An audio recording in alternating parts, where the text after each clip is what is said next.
नमस्कार। आओ मिलकर सीखे चैनल पर आपका हार्दिक स्वागत है।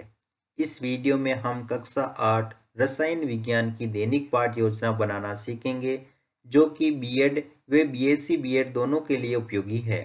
इस पाठ योजना में टॉपिक लिया है वस्तुओं के गुण सेकंड, जिसमें टीचिंग पॉइंट है विलेयता और अविलेयता, पारदर्शिता, घनत्व। तो चलिए शुरू करते हैं।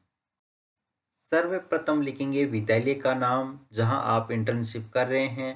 कक्षा 8 विषय रसायन विज्ञान, प्रकरण वस्तुओं के गुण सेकंड। यहाँ पर दिनांक, कालांश, समयावधि 30 मिनट। फिर दोस्तों टेबल ड्रॉ करके लिखेंगे शिक्षण प्राप्य उद्देश्य और अपेक्षित व्यवहारगत परिवर्तन।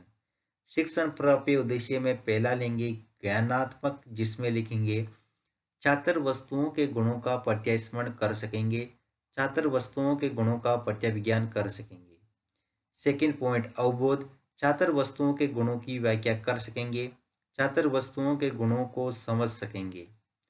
तीसरा पॉइंट है ज्ञानोपयोग, जिसमें लिखेंगे छात्र वस्तुओं के गुणों से संबंधित ज्ञान का प्रयोग उच्च अध्ययन में कर सकेंगे। छात्र वस्तुओं के गुणों से प्राप्त ज्ञान का दैनिक जीवन की नवीन परिस्थितियों में उपयोग कर सकेंगे।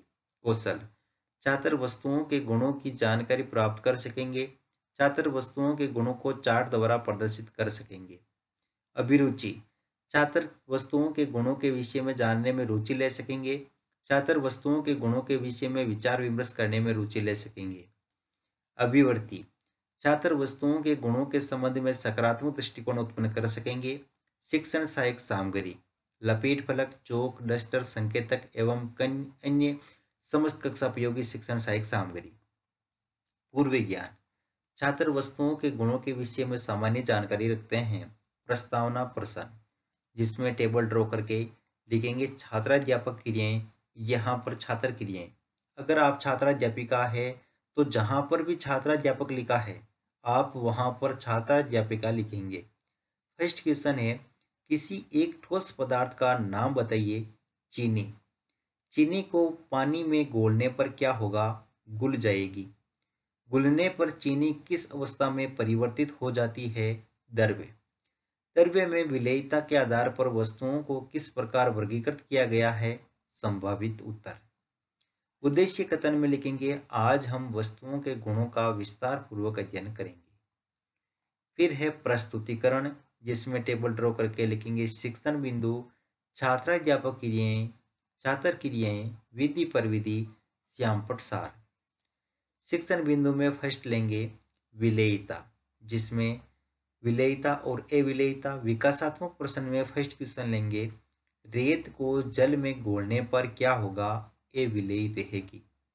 अविलेय रहने पर रेत किस अवस्था में रहती है? ठोस अवस्था में। ठोस अवस्था में और कौन सी वस्तु जल में अविलेय रहती है? संभावित उत्तर विधि पर विधि में प्रश्नोत्तर पर विधि। फिर है छात्राध्यापक कथन, जिसमें लिखेंगे चीनी, नमक आदि जल में घुल जाते हैं, वे विलेयशील पदार्थ कहलाते हैं। रेत व चौक का पाउडर जल में नहीं घुलते हैं, वे अविलेयशील पदार्थ कहलाते हैं। इसी प्रकार नींबू का रस पानी में पूर्णतः मिश्रित हो जाता है, परंतु सरसों का तेल मिश्रित नहीं होता है। इसी प्रकार CO2 जल में विलेयशील होती है। विद्यार्थी क्रिया में लिखेंगे विद्यार्थी ध्यानपूर्वक सुनेंगे तथा मुख्य बिंदुओं को अपनी अभ्यास पुस्तिका में लिखेंगे।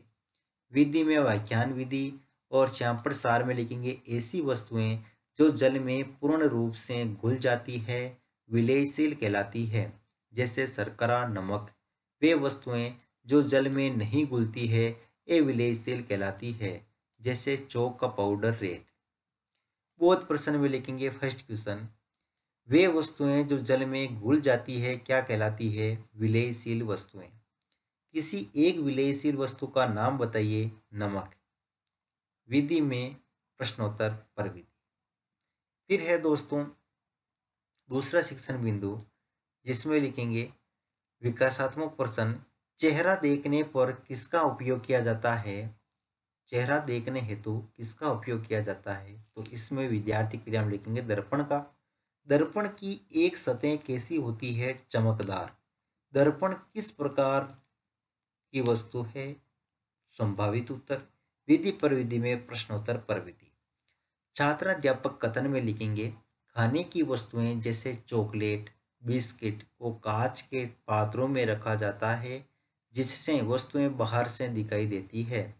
कुछ वस्तुएं ऐसी होती है जिनसे आर पार देखा जा सकता है। तो फिर दोस्तों कुछ वस्तुएं ऐसी भी होती है जिनको आर पार नहीं देखा जा सकता, जैसे लकड़ी, नोटबुक। यहाँ विद्यार्थी क्रिया में लिखेंगे, विद्यार्थी ध्यानपूर्वक सुनेंगे तथा मुख्य बिंदुओं को अपनी अभ्यास पुस्तिका में लिखेंगे। विधि में वाक्यान विधि और श्यामपट सार में लिखेंगे, ऐसी वस्तुएं जिनसे आर पार देखा जा सकता है पारदर्शी वस्तुएं कहलाती है, जैसे कांच। ऐसी वस्तुएं जिनसे आर पार नहीं देखा जा सकता है अपारदर्शी वस्तुएं कहलाती है, जैसे लकड़ी। बोध प्रश्न में लिखेंगे, फर्स्ट क्वेश्चन, किसी एक पारदर्शी वस्तु का नाम लिखिए, कांच। किसी एक अपारदर्शी वस्तु का नाम लिखिए, लकड़ी। विधि पर विधि में प्रश्नोत्तर पर विधि। तीसरा शिक्षण बिंदु है घनत्व, जिसमें लिखेंगे विकासात्मक प्रश्न, सूखी पत्ती को पानी में डालने पर क्या होगा? पानी के ऊपर तैरने लगेगी। पानी के ऊपर सूखी पत्ती क्यों तैरती है? हल्की होने के कारण। घनत्व से आप क्या समझते हैं? संभावित उत्तर, विधि पर विधि में प्रश्नोत्तर पर विधि।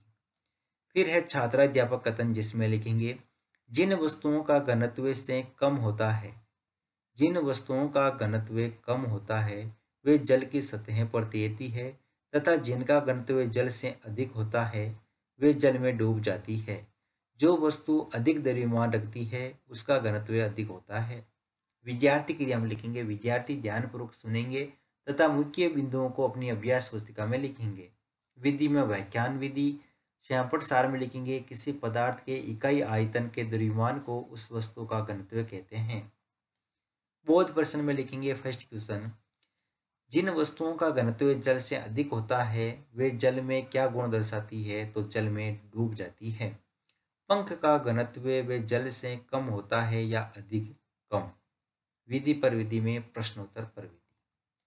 मूल्यांकन प्रश्न में फर्स्ट क्वेश्चन लेंगे, विलयशील पदार्थ है नमक, शर्करा, नींबू का रस, उपयुक्त सभी। पारदर्शी वस्तु है कांच या लकड़ी।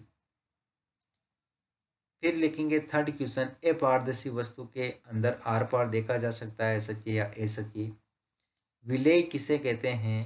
अपारदर्शी वस्तुएं किसे कहते हैं? गृह कार्य में लिखेंगे, वस्तुओं के गुणों की व्याख्या कीजिए। अंत में पर्यवेक्षक टिप्पणी।